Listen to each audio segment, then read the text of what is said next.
So I made a promise, at least to myself, that I wouldn't be introducing a lot of 3D printing projects here on this channel because this is a Shopsmith centric channel, and not everybody with Shopsmith tools has a 3D printer or access to a 3D printer.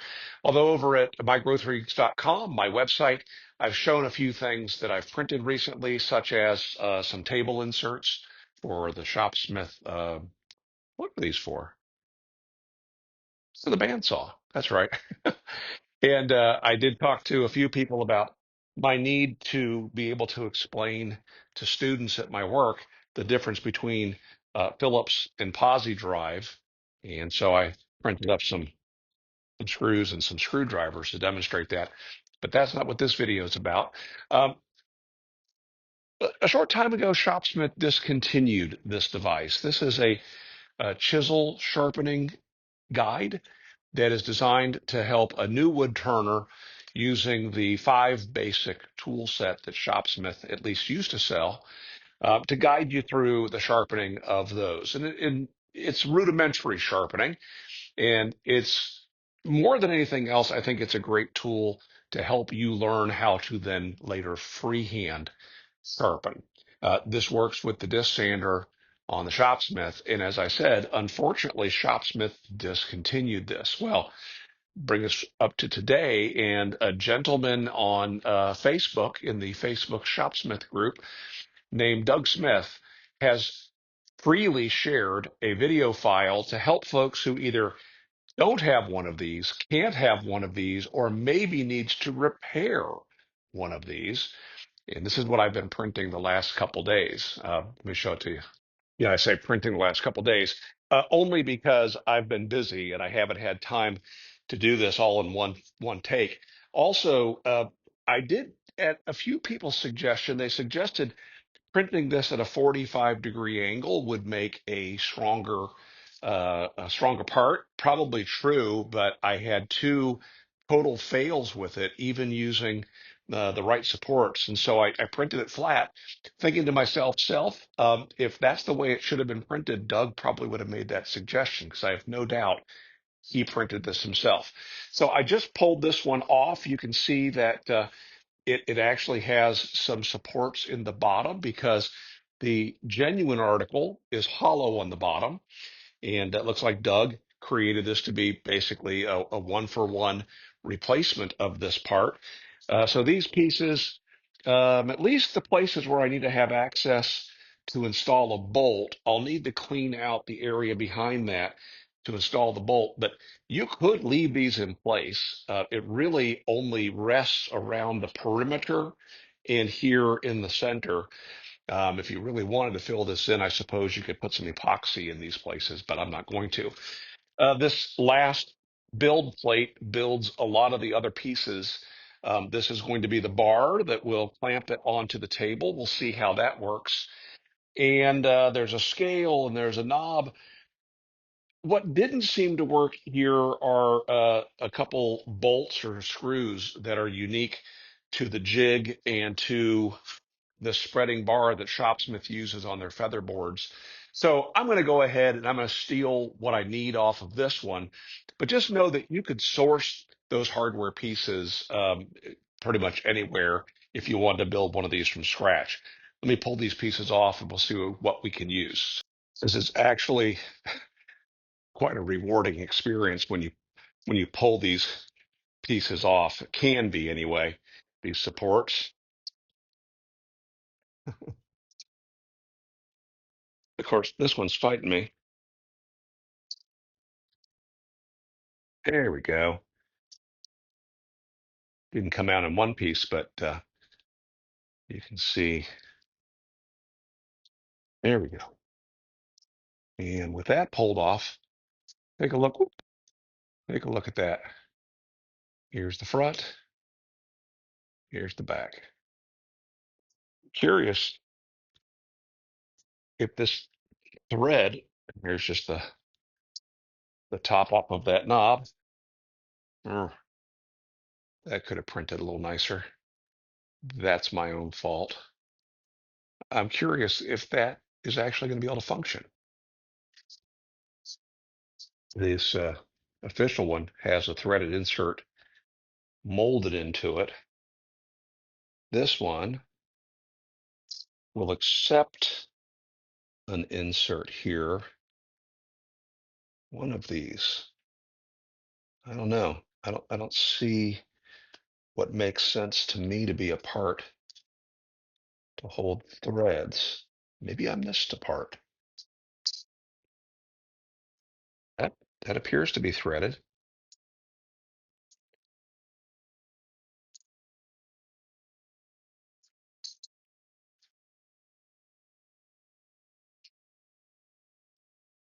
Kind of sort of threaded.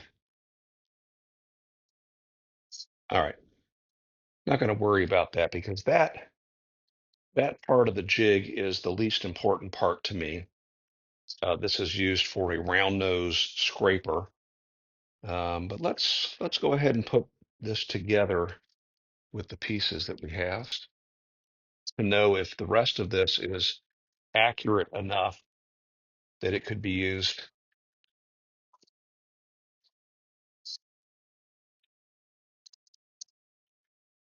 Actually sharpen.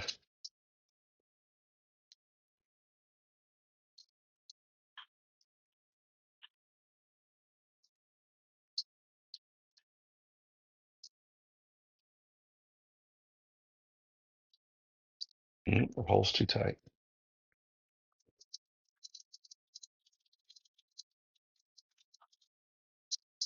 So the plastic that I'm using here is called PLA, which is pretty common, relatively weak plastic, and it's really not all that rigid. So it wouldn't shock me if we would develop some cracks here. There are obviously better plastics like nylon, for example. But I am curious. Now, see, that's a little bit sloppy with that scale. I printed another scale that we could use here. The way I use this is I use it locked in at 0.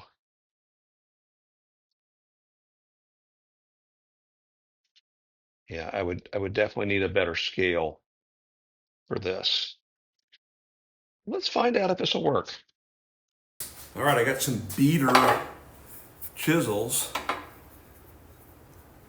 Let's see what condition these are in. Yeah, it's actually pretty close to the original factory grind, so let's give this a try.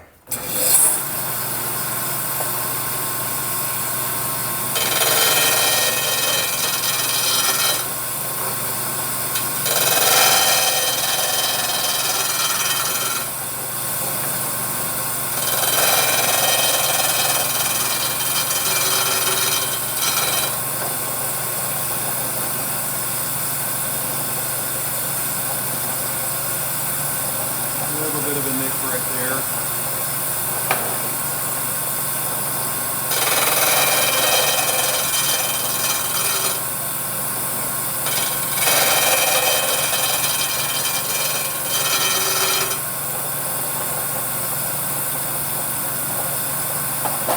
Good.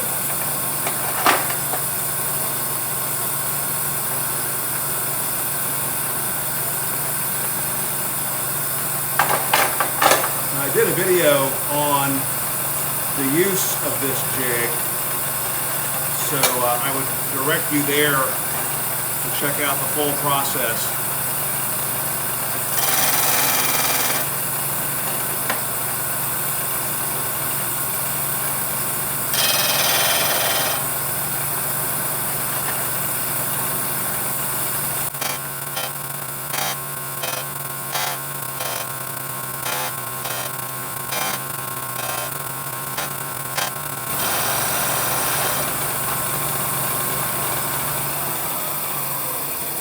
So we're having to reshape the bevel there a little bit from where it was.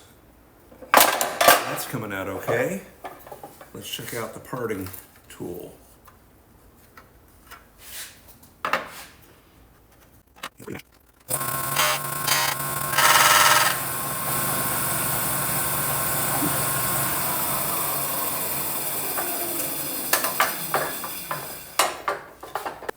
These are 3 of the basic set of 5, the skew, the large gouge, the parting tool. These are the 3 that I would use the most. There's a small gouge and a round nose scraper. The round nose scraper is the one that we sharpen here. And as I mentioned in the video covering this jig, it actually changes the shape of the factory grind. That is by design, and that's explained in that video.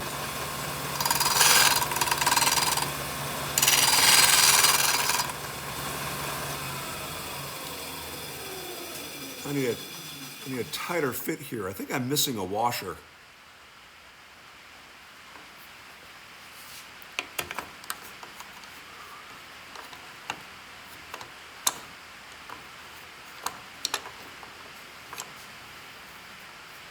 Okay, this obviously was very quick first impressions. What I can tell you is the most commonly used tools that you would use for spindle turning.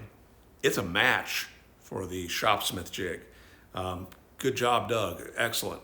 If I were making this and wanting to be the only one I ever made, I would probably print it out of nylon or something other than PLA. But that said, I don't see any damage here. It did, for a moment, it felt like maybe the skew was getting warm and maybe sticking, but I don't see any evidence of that here at all. I don't see any deformation, and it was useful. So again, what would happen if something were to go wrong with this? I could just print another one. Let me check to see how much. I'll put on the screen how much plastic this consumed, what that cost. Paying around $15 a kilogram for the plastic, and give you a sense of what this would cost to print. So I hope you were okay with that. Again, a little bit of a departure, but I had to give it a try, and thank you, Doug. I think you did a wonderful job. All right, make it a great day.